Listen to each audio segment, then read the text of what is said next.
I always love this stuff when it doesn't work, right? So, folks, you know what this means. It's 4 p.m. Pacific. This must be No, Pillars Central. 4 p.m. Central. Right. 4 p.m. No. Where are you, Fred? I don't know. All I know is the fireworks you hear in the background, or those that have been complaining that it is in fact thunder. It's our second year anniversary show of. Oh, see, that sounded like a distant firework, didn't it? But this is. Pillars of franchising. Pillars.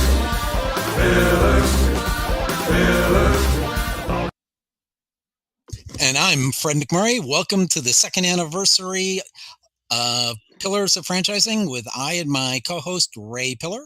Today we've got a very special co-host, the well-renowned and multi-traveled Kristin Bloomingdale. No, I'm not going to say the last name because we know how. Even when I asked my partner earlier today. Yeah, that's what she said, but I'm bound to say, who was our very, very first emergency co-host. Mm-hmm. She didn't even realize it when she got on the show until it's like, no, Ray's not around. He's late. So she's our very special co-host.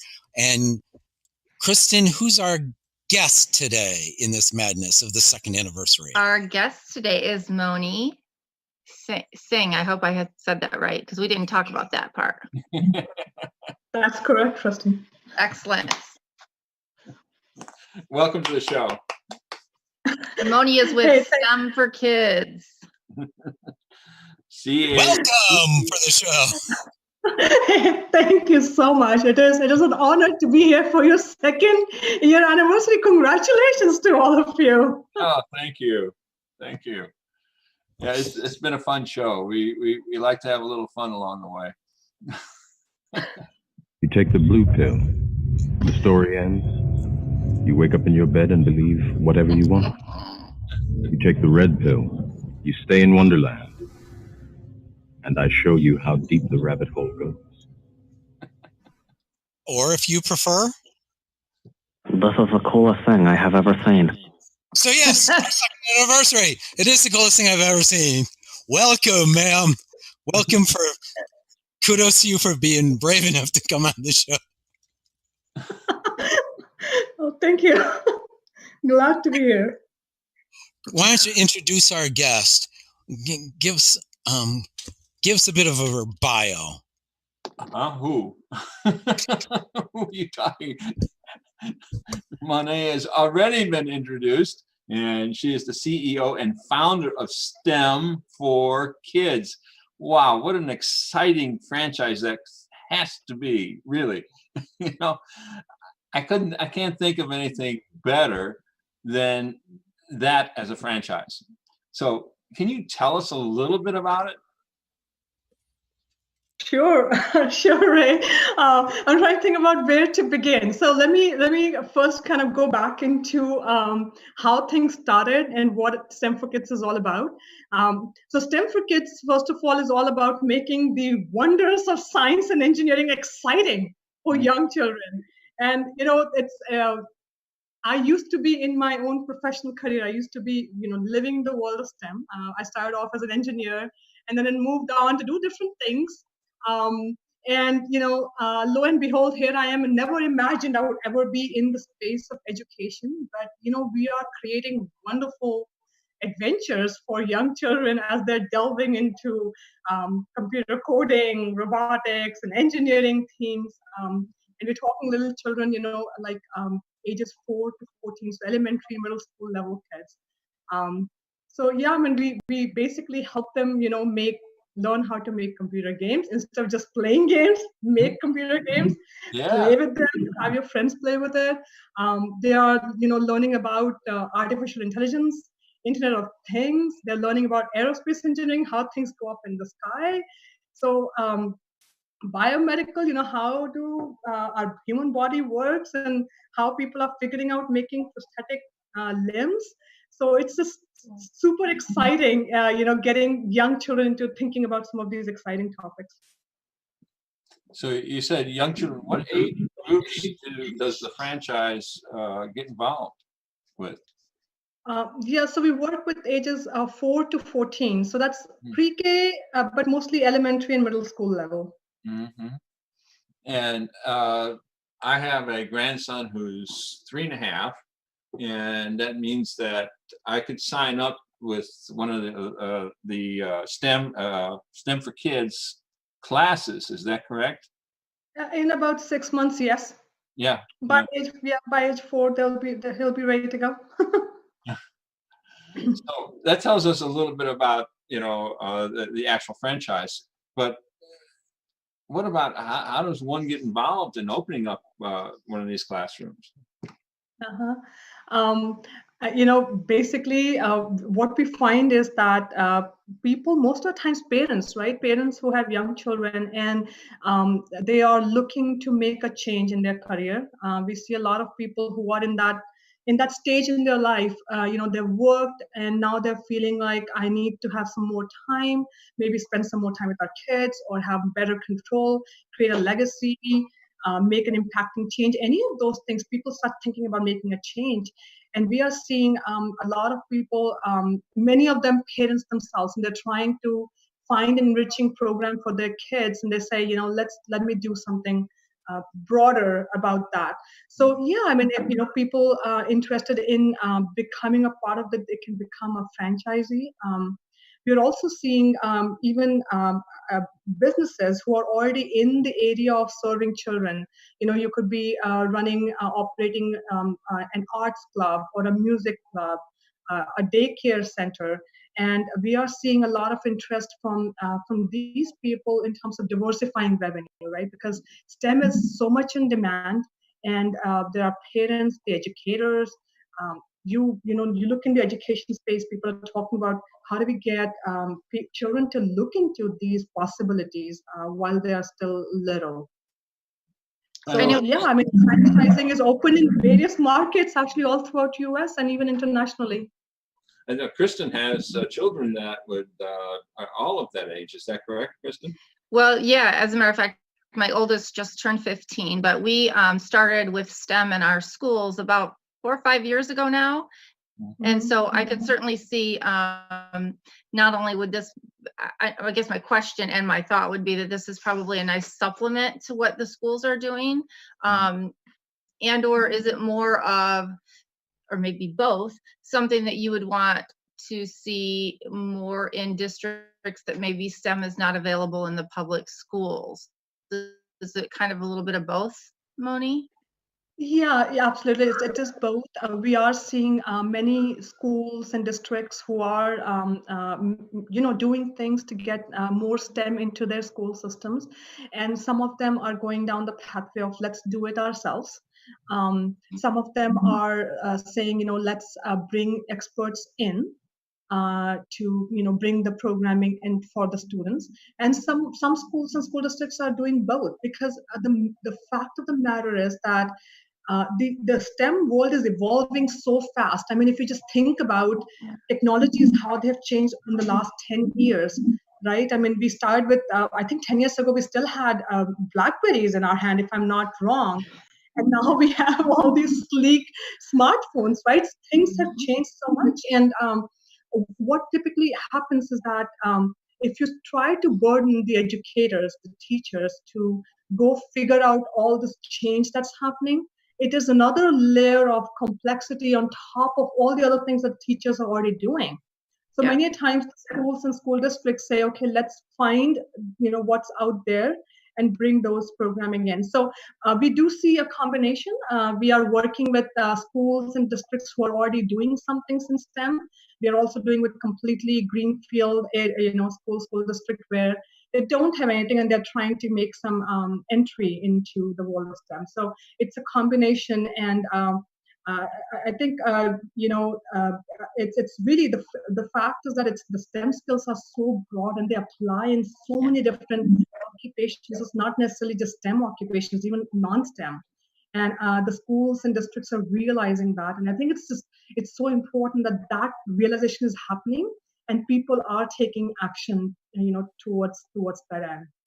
I think it's awesome. I know that we had a big push in our schools. In the summer, most of the kids will go to STEM camp, and they have some very special STEM camps for girls because they want to make sure that the young girls are really understanding that, English isn't, like, for me, English was always my thing, right? Math wasn't really for me. Well, now you have more and more girls who are becoming interested in math, science, technology, engineering, and I think that's awesome. I think it's also probably very important that as everyone focuses more on STEM for the children today, we need to be more of a leader in the world when it comes to those fields. And I think that we've really lacked that in the last few, probably decades. So I think it's great timing for a program like yours to come on as a franchise. Yeah. And it's interesting. And I tell people a couple of decades ago when I was in engineering school, and I was, one of three girls in a class of 120, statistics like that. And I'm surprised that even to this day, we still see similar statistics when it comes to engineering schools. But here's something very interesting. Back in those days, when I was deciding, what field of engineering to go into, and there were people, I grew up in India, so a little bit of a contextual shift, right? You don't imagine having air conditioning, at least not at that point in time. So people were saying, go for computer science, because if you are in a computer science field, you are definitely going to be in air-conditioned rooms. That would be my strategy. I would think of that. Yeah, that's great. So that was part of my decision-making process. But fast forward, even today, computer science is such a wonderful career choice, especially for girls, because it is not as labor-intensive, if I can say it that way, some of the other engineering fields. But we do see again, and overall in many engineering fields, women are making strides, and I think we need to find a way to encourage more and more girls, because it is just the whole aspect of creating something, and I know girls do really well with that, and being able to see that kind of take shape in front of your eyes, it's just awesome. Yeah. So, yeah, and we are seeing a lot of schools and organizations taking those initiatives and encouraging more and more girls into these programs. That's awesome. I know you said you were in India when you came to this conclusion, but I got to tell you, I was living in Indiana in the cornfield, and I came to the same conclusion of it's better doing computer stuff, because at least you were, even if you had to be punching away at a keyboard, you were still better off in an air-conditioned room. So, yeah, Indiana, I'm not sure. I'm going to ask a question, though. The acronym of STEM is relatively new, but I think all the elements have always of STEM have been taught in schools for a long time. How did this whole thing come about, where we're trying to, kind of bring it all together? Yeah, very good question. And let me actually do a very quick history tutorial on this one. Yeah. So, if I look at this whole space of education enrichment, back, I think a couple of decades ago, so this is when I was probably coming out of my college, we had one player up from North Canada who I believe that they began the space really focusing more on sciences and chemistry. And then what we saw is towards the turn of the century, so about 2000s, we saw a lot of those robotics players coming into the market. All this education space is all about, hey, let's make Lego and put pieces together and make robots out of it. Towards the end of that decade, so about 2009, 10 is where we started seeing the STEM movement taking place, where people said, there's more to science than just like robotics and chemistry. And there was more of an emphasis around, okay, let's talk about physics and creating some other things using, mechanical and all these other topics. We were seeing a lot of interest coming from academia, and they're saying, let's not, when we think about these STEM topics, it's not just robotics, because that's what many players were trying to sound like. And so that's when this whole STEM, which was all about, let's bring these pieces together. There are different components, right? There's science, there's technology, engineering, mathematics. And over time, we have seen many different acronyms come into play as well. People say, let's add arts in there. Some say add research. I mean, you can add different components. The bottom line is that it all needs to come together. These are not silos, right? They are all mishmashed together. And to show those disciplines to children in that connected fashion, that's the most important element. So when we began in 2011, we have the STEM for Kids as trademark. And so we actually began and we said, okay, we need to bring it all together, because it's not just about learning a little bit here in robotics or doing a little bit chemistry, learning biology. It's about bringing it all together for children.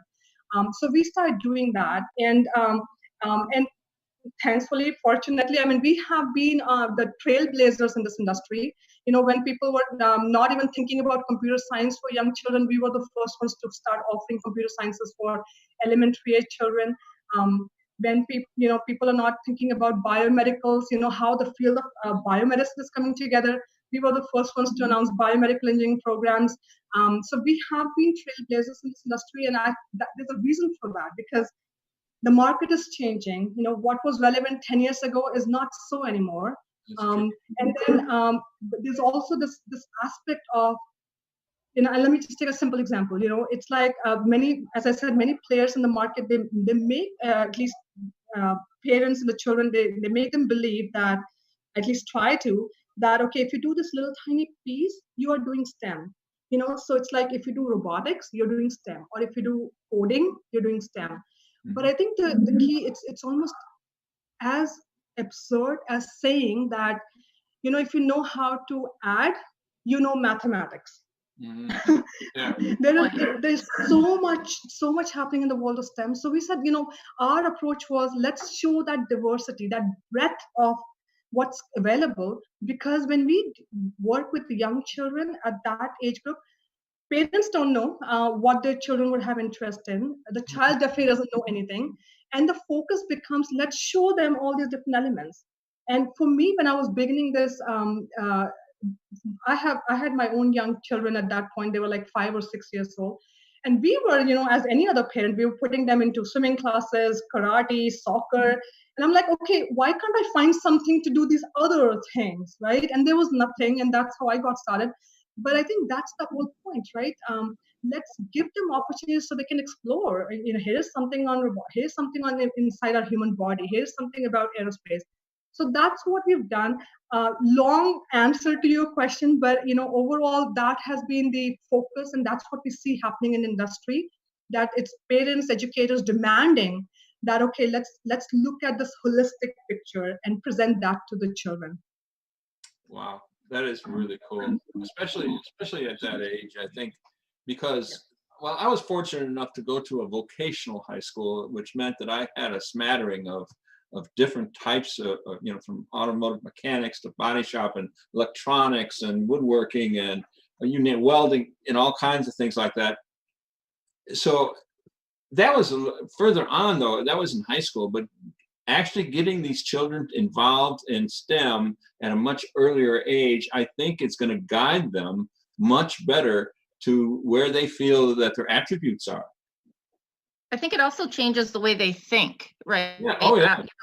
I was at a parent-teacher conferences today with my son, and he was taking me through some of their highlights in math, and then even through language arts, and his thought process and the way he goes about solving problems were things that when I was his age, I had no idea, could not have done what they're doing today. And I think a lot of it with STEM and other things within the school system is really putting our kids at a big advantage, certainly from where I was when I was in elementary and middle school. Mm-hmm. Yeah, and it is actually a very big shift, again, because of the way the world has evolved, right? In the past, when we were in schools, we were focused more on, let's give the content learning to kids, right? The concept. Here's the concept. Here's what you do. But in today's world, you can Google anything. I mean, you don't have to be in a classroom setting to learn something, right? So it's not so much about concepts. It's about how do you bring it together? What do you do? How do you think? I mean, those are those other skill sets which are becoming so important. And I think that's what it's taking content and making it more. You think about these words like metacognition, right? Thinking about thinking, the critical thinking. I think all those elements really are becoming a lot more important, and that's why something like what we do at STEM for Kids is there is content, but around with that is all the softer skills, the communications, the collaboration, thinking, and all focus shifting. So yeah, I think those things become more relevant and more important as we think about education going forward. So that actually lets children see how everything is interrelated. Everything. Before that, you have to be a physicist. I'm getting a this, which means it's time for a break. No, not quite. But so one of our watchers on Facebook said, this is a great topic. We need to make learning STEM more relatable and fun for kids. Yeah. How do you make it more fun? I always thought you should be educational and entertaining because everyone fell asleep in a calculus class at least once. Edutainment. Education. Entertainment.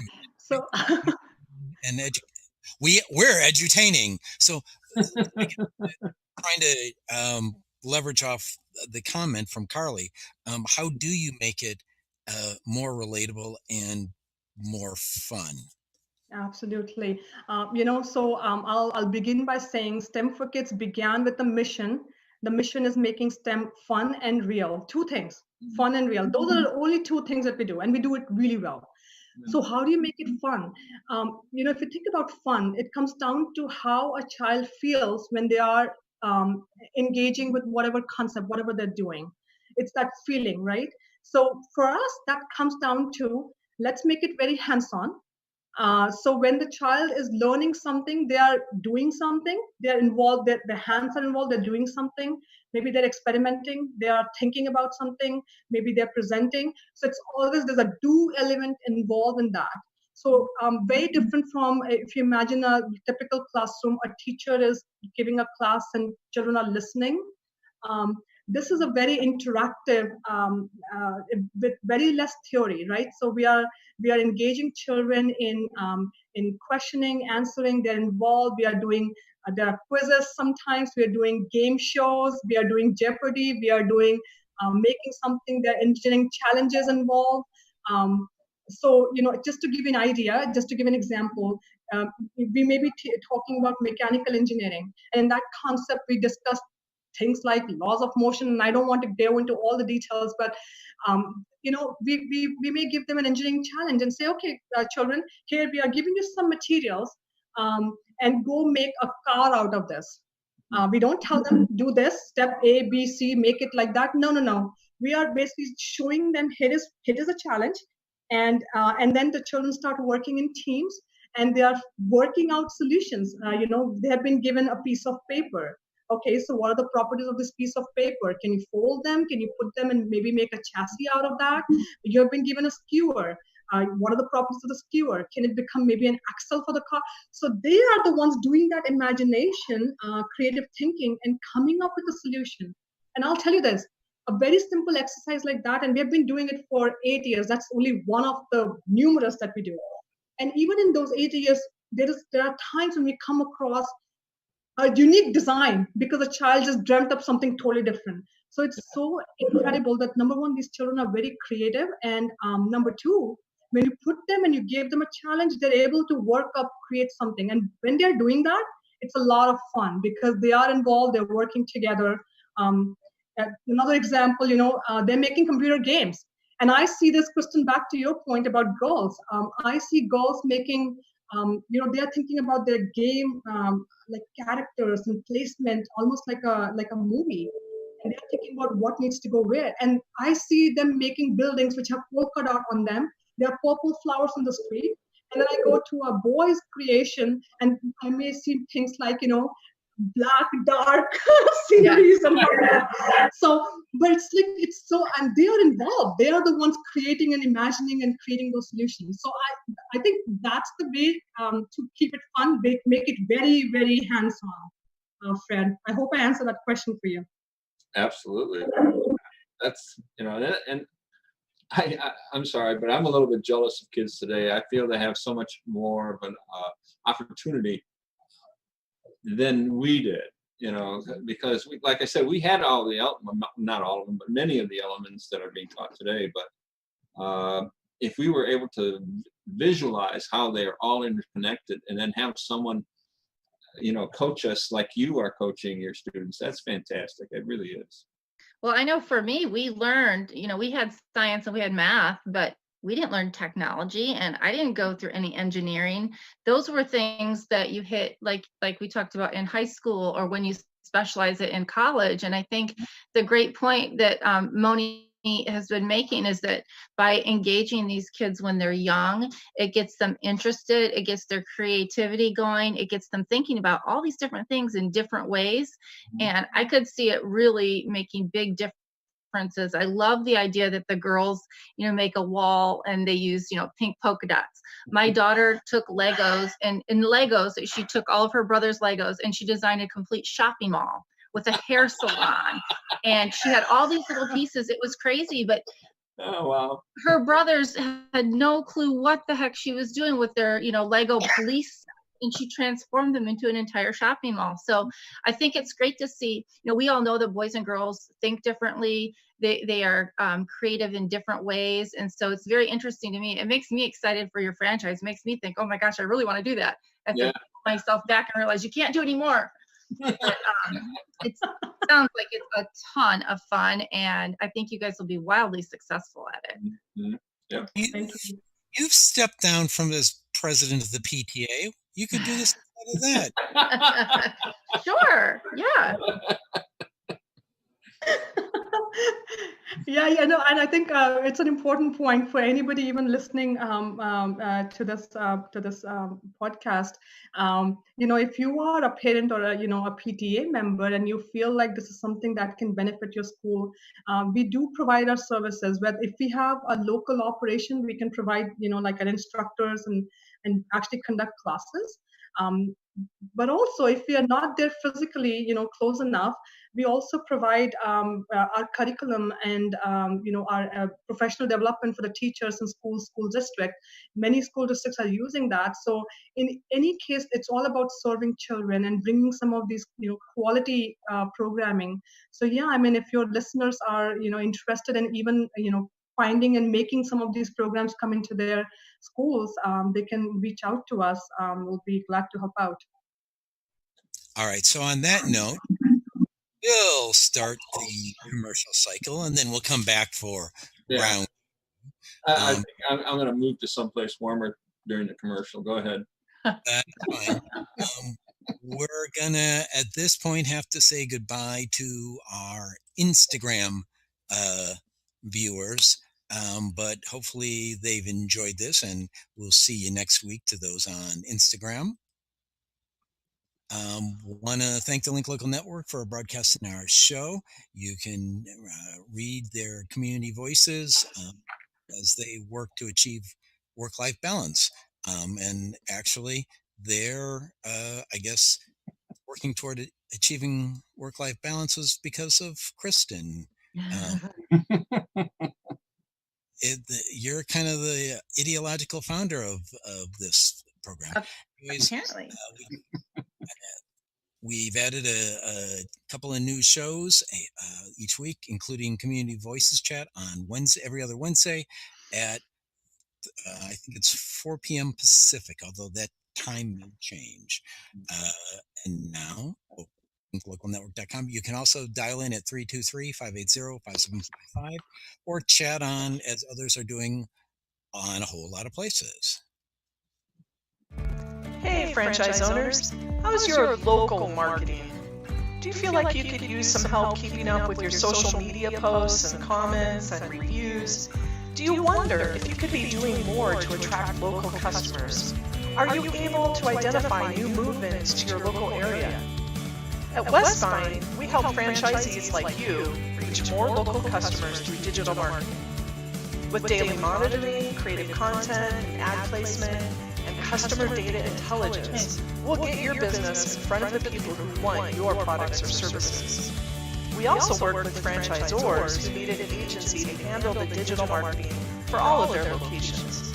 If you're ready to reach more local customers, give us a call at 805-265-5440 or visit us at westvyne.com.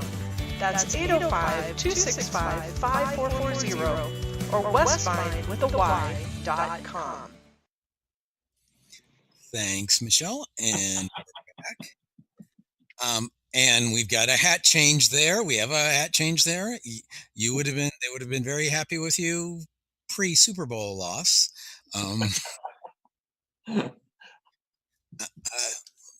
Actually picked up a new subscriber from our first Instagram post. So hey, wow, I guess we'll keep broadcasting to Instagram. So Moni, I got to ask you,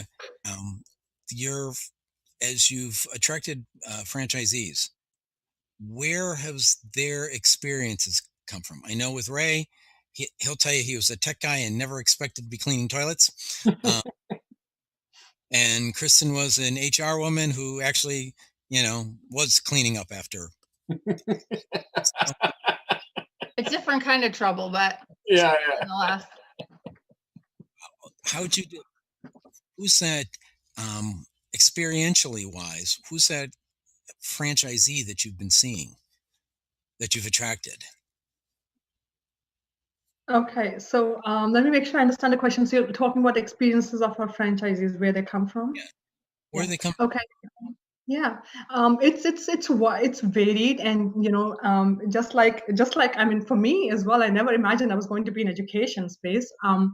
We have many people who have come from like a STEM background. Some of them have come from a profession. They were in there, and then they were looking for a better control, legacy creation, so on and so forth. We also have people, marketeers, entrepreneurs. We also have people from restaurant side, real estate. So it's a combination. We have, of course, homemakers also part of this. There are many times we see people take a kind of a backseat from their career and say, I'm going to spend some time with my kids. And this is, kid-friendly business. Kids are welcome. So there, even people have been able to make that transition going back into into a career by taking a business like STEM for Kids. So it has been a combination, Fred. Okay, Would you say?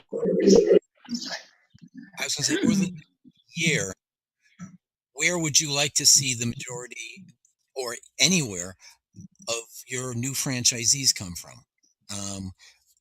Either geographically, one of our co-hosts, they want to also get to the Southwest because, of course, they like to travel there. So they're trying to grow in the Southwest.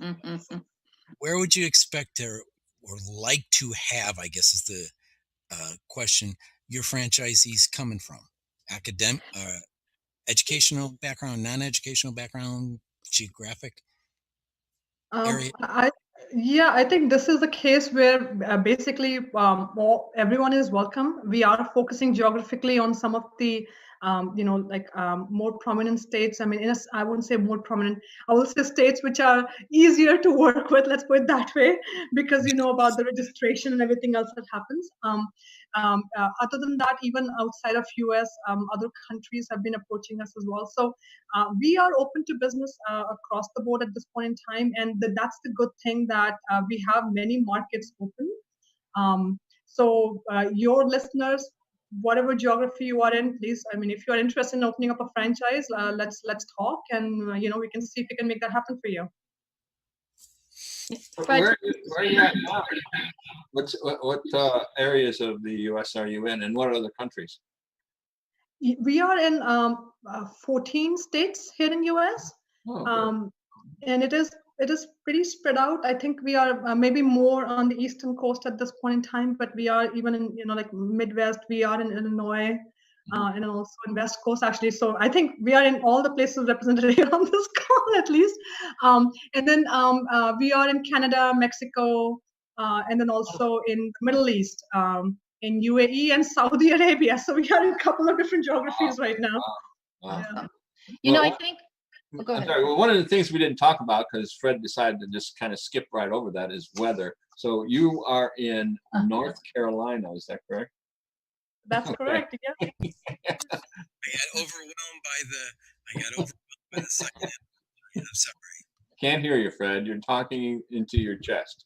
I said I got overwhelmed by it being the second anniversary, and What yeah, can I tell you? You know. weather.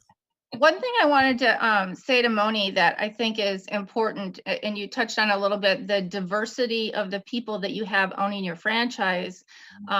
Franchising in and of itself is such a great model, and I'm sure that it is with your platform as well, because if you have a strong franchisor, just as you said, whether you're a homemaker, whether you come out of tech, whether you're coming out of the restaurant industry, right? You have to have that passion, and you have to be willing to go out and take a chance and work hard. But just because it's STEM for kids doesn't mean that you need to come from a teaching background. It doesn't mean that you need to be a chemist or an engineer, and I think that's the great thing about franchising. So for people out there who are really considering a second career, stepping back a bit and spending more time with their kids. I mean, that's what drove me to look for a franchise. I think it's great. Yeah, very well said, Kristin. Yep. I can see where this could be a really big hit, because a lot of people go into the teaching end of things because simply the fact that when you see that light bulb go off in someone, and especially a child, when you show them something and they go, wow, that is really cool. I can see it definitely selling.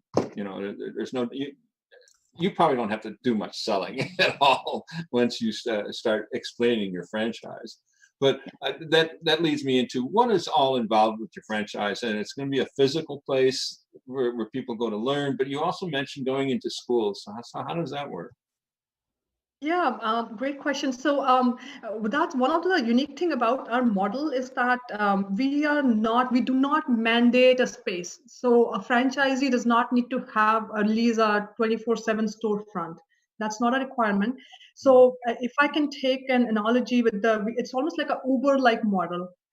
You don't have to have a fleet of your own cars or have your own car. You basically we are creating collaboration with people or businesses who already have the car, and we say, okay, let's use the car for an hour and offer our programs, or use for 2 hours, and so on and so forth.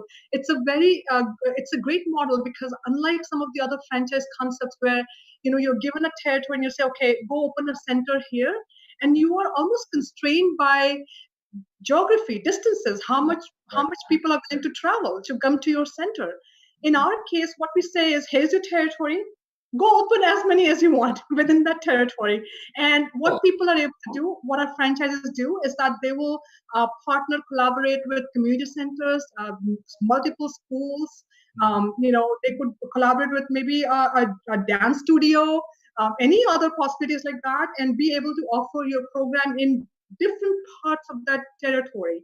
So you're really trying to maximize the potential of that market. So that's how this model works. And the other side effect of that is that it's a low cost entry, right? You're not dealing with fixed leases and things like that. So, and that's something we actually find that most of our franchises love, that flexibility, being able to offer these programs from so many different locations. And that actually is also something that, even if you think about the biggest aggregator of children, our customers are the schools, and they love that too. Right? Because now our programs can go into the school setting, almost like you bring the program to the mall, right? Yeah. And they are getting served right there, as opposed to the parent figuring out, oh, I need to pick up my child from this school, take them to this center, and so on and so forth. So it becomes a convenience aspect for our customers as well. That's awesome. So what does it take to get involved in your franchise? In other words, what are your requirements of a potential owner of your franchise? Yeah, going back to what Kristin was describing, that passion, that piece is really important, because at the end of the day, people don't wake up saying, I'm going to, educate children, right? Just like people don't say, I'm going to go clean toilets, right? There is something different. There's something that's driving that people who are looking to build a business. I always encourage people saying, don't think about you doing it yourself. You have to be able to hire people, build an organization, because that's the way you grow. And as I mentioned, the backgrounds can vary. It's that passion, the learning agility that we look for in our in the franchisees, as well as the having some experience, whether being involved with schools or PTAs, or in a corporate setting, being able to do biz dev, sales, marketing. And with any new business, you need some of those skill sets to be able to, position a new business. The technical side is something that we do train once the people are hired, the instructional staff, and we call them STEM coaches, by the way. So STEM coaches, as franchises hire them, we provide training on all those technical topics so that they are ready to go and conduct these programs. Monetarily, what does it cost you to get involved in your franchise? Are there different levels? Yeah, I mean, they can get started for under 20 grand here in US. So under $20,000. Sorry, you have to stop the answer over there because you said the word marketing earlier. So we had to give you a round of applause.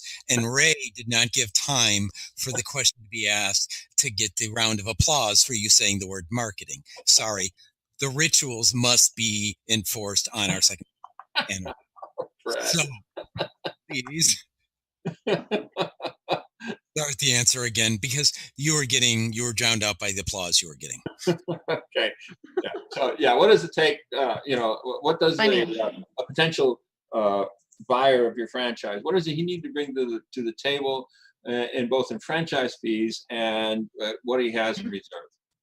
Yeah, so our single territory initial franchise fee is only $12,500, and with one territory, franchises can begin for under $20,000. And what we typically see is most of our franchises actually are multi-territory owners, so they will add on more territories just to kind of have a bigger hold on the market. So if they did that, they can you can of course go up proportionately. So from an initial investment perspective, it's really something that people can get in and start monetizing the business opportunity itself. So that's the financial side. We already talked about the skill sets and everything. Again, I think it really just comes down to people who bring the right passion, the drive to make a change, and make money. Really, you are in the business to make money, and while you're serving children. What is your longest serving franchise? The longevity? Not too far from you. Our longest serving franchise actually is in the the Wisconsin's Illinois state line region. And she has been with us for 4 years. Okay. Now. Yeah, and doing amazing. We are just thrilled to have her. And it's just awesome what she has done in the market. When she began, it was a complete greenfield setting. When you don't see too much happening from a STEM perspective, that's when she began, and she's doing really well. She and her organization. That's awesome. Yeah. The Crystal Lake area, in Crystal Lake, Illinois area. Sorry, I might know somebody who'd be interested. Selfishly. Crystal Lake, I'm not sure if that's all. I think that may be available. I'm not sure, but we can definitely look into that, Fred. Well, that's Illinois Wisconsin line. Yeah, it's up north in Illinois. That's I used to live up there before, long time ago. So I remember Crystal Lake, but I'm not able to visualize if that's in Donna's territory or not. But we can definitely look into that. Let's put it this way: it's snowy and cold there, which is where we are is not. Will you have a mouse in your pocket? No, at least 2 of us on this call. It is not cold where we are. Yeah. And now we'll remind callers that they can, or listeners, viewers, wherever you are, you can chat at the website, pillarsofranchising.com, linklocalnetwork.com, Facebook, YouTube, Restream, Twitter. It's all over the place. All over the place. Or you can dial in at 323-580-5755, and we might put you on the air. Ooh. Ever wonder how successful business people get educated about franchise business options? The Franchise Consulting Company is a group of over 100 franchise professionals with more than 2,000 years of franchise experience. We help our clients select and investigate franchise companies. And like a realtor, our services are free of charge to you. Our fees are paid by the seller. Reach out to us to learn more and get a free copy of the Franchise MBA, the #1 bestseller and highest reviewed book on Amazon in the franchise category. Our website is thefranchiseconsultingcompany.com, or feel free to call us on 800-321-6072. And those of Ever wonder how successful business people... It's not going. Are you thinking about opening a business? Whether you're in transition from a corporate job, looking to generate investment income, add to your existing business, or just too young to retire, come to the Great American Franchise Expo and explore your options. Meet face-to-face with dozens of franchise executives representing dozens of quality brands. A wide range of price points and ownership models are available. Attend our free seminars on accounting, real estate, and marketing. Franchise law experts will be there to answer your questions, and banks are on hand to discuss loans and financing. The first 100 attendees will receive free VR goggles. For free tickets, visit www.franexpousa.com. And folks, the next 2 events are in Houston, February 22nd and 23rd at the Stafford Center, and in Tampa, which sounds even more warm, and that nice little Gulf breeze at the Tampa Convention Center, March 14th and 15th. And we are back. So, one other thing. As Nick said, you can call him up and get a copy of the Franchise MBA, which is like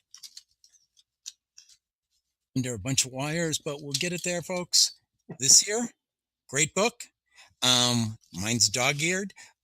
So if you fill out the form on the pillarsofranchising.com website, you not only get the free book, but you get a set of VR gear. So how's that? Virtual reality and a book. Pretty cool, huh? Yeah. Then you can virtually open your own business. Virtually. I've been looking at how we could do Pillars of Franchising in virtual reality. We'll see. Wouldn't that be weird? Oh, I don't know if you want to go there.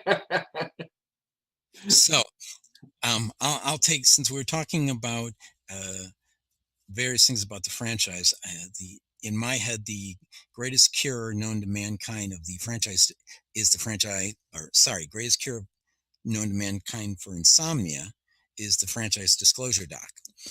So I know franchisees who never bothered to read it and still bought, but what are the first 3 things you would recommend a potential franchisee read from an FDD, just in general?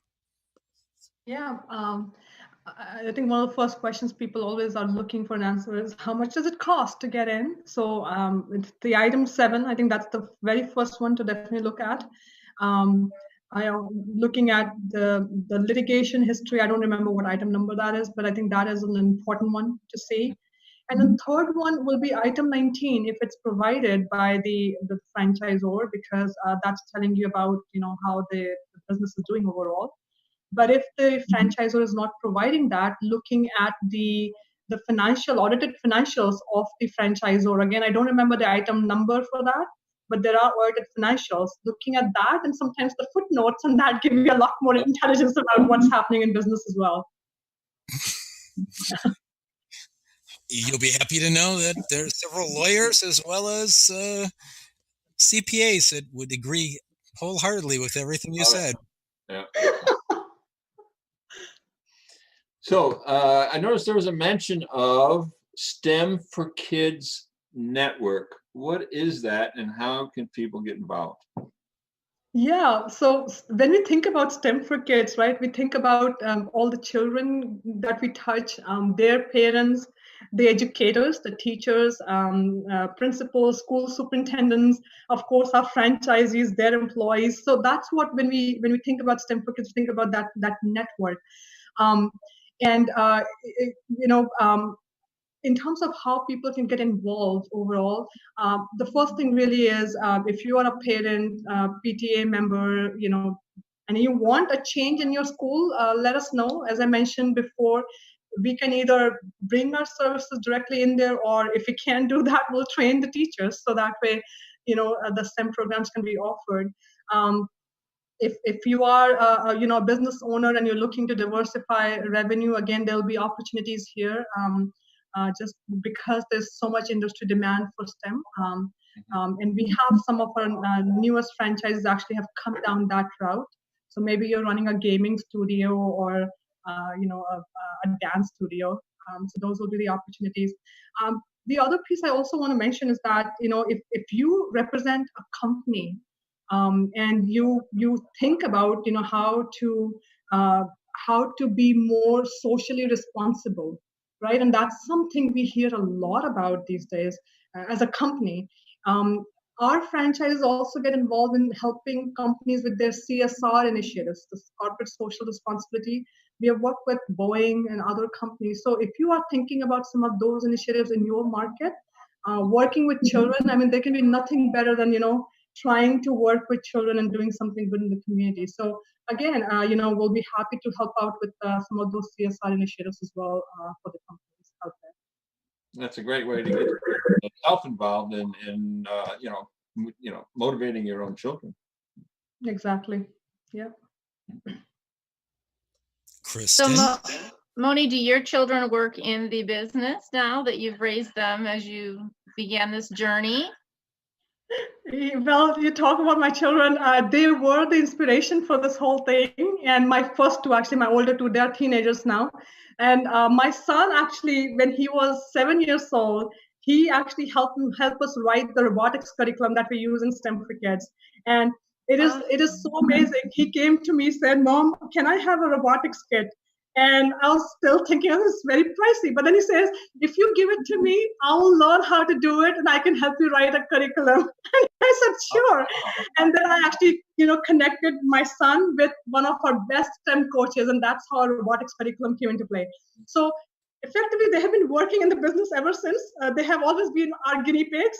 Always. We write something to try them out on them and their friends. So yeah, but now I think as they have grown into teenagers, they are helping in other parts of the business as well. So absolutely, I think it's just it's nice to have that energy coming from their help as well. Excellent. That's pretty cool.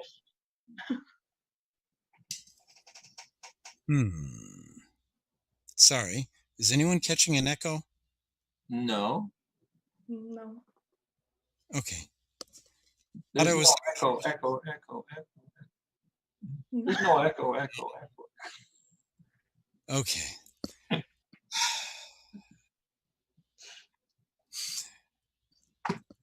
Time to go down the rabbit hole. That's what I figured. I was giving you that opportunity, Fred. Yeah. This seems slightly applicable since we are talking about STEM, technology, things like that. So, how much alien technology in Area 51 do you think has influenced STEM education in general? Sorry. Alien technology. Okay. Great question. I'm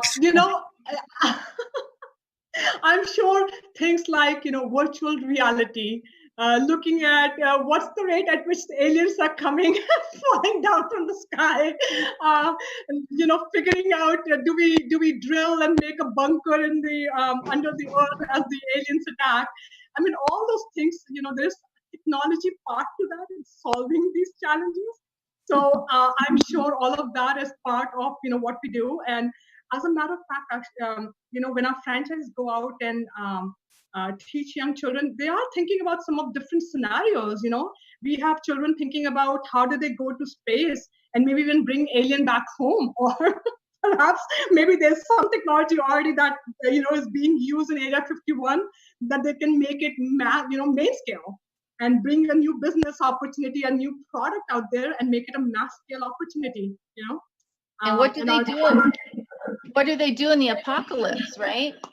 In an alien apocalypse, where do I go? What do I do? Maybe they'll be creating those contraptions, right, that shoot the zombies back up in the sky. Yes. Nope. Now we've gone to zombie apocalypse. Not different down the rabbit hole question. Only one. So we have to. How is that not in the rabbit hole? No, we're gonna have to do a whole rabbit hole show now. So, Kristin, we've gone down the rabbit hole. You get your last question, and then Ray's going to take his famous last question, and we'll mercifully end our 2-year anniversary show. All right. So as franchisees or franchisor, do you have a special cause that you support? Obviously, supporting children and all that you do is a very big thing. But do you have any other special causes that you support within your businesses? So basically, helping out children is the biggest thing that we do. And we then help and partner with other, whether it's schools or other organizations, and the causes that they're working on. We do see a lot of interest in getting more girls into STEM. We have worked with people focusing on bringing more entrepreneurship education to young children, financial literacy. So it's basically any and all, and as I mentioned, with the CSR efforts that we do, we work with the partner we're working with in terms of supporting some of their causes. But I think it's the children piece that basically keeps us all ticking. I would say that everybody in the network, we're all about serving children. Mm-hmm. Yep. Thank you. So I feel this is such an exciting franchise that you're going to get a lot of phone calls. So other than phone calls, which we'd like to have your phone number, or our listeners would like, how else can we get a hold of you? How can people get a hold of you if they're even a little bit interested in your franchise? The best way would be go on our website, stemforkids.net. It's all letters, STEM, FORKIDS.net/franchise. You'll see a lot of information there. We actually have 24/7 chatting service, live people that are there to help address your questions. And of course, we'll be happy to then have more one-on-one discussions with you right after. If you like to call, then we have, the number is 866-991-7053, and would be happy to help find the right match for you and go from here. Excellent. And of course, that information will be on our webpage, Fred. Oh. Yeah. Actually, I think much of it is already. I'm not sure. All right. Good. So phone number got to stick on there, but the links to the website, yeah, that's all good stuff there. I noticed you said live person, so you don't have zombies to take me. No zombies. That's a beginning. If we can get them out of politics, never mind. I'm Fred McMurray with my co-host Ray Pillar and Kristin Selmeczy. Hi.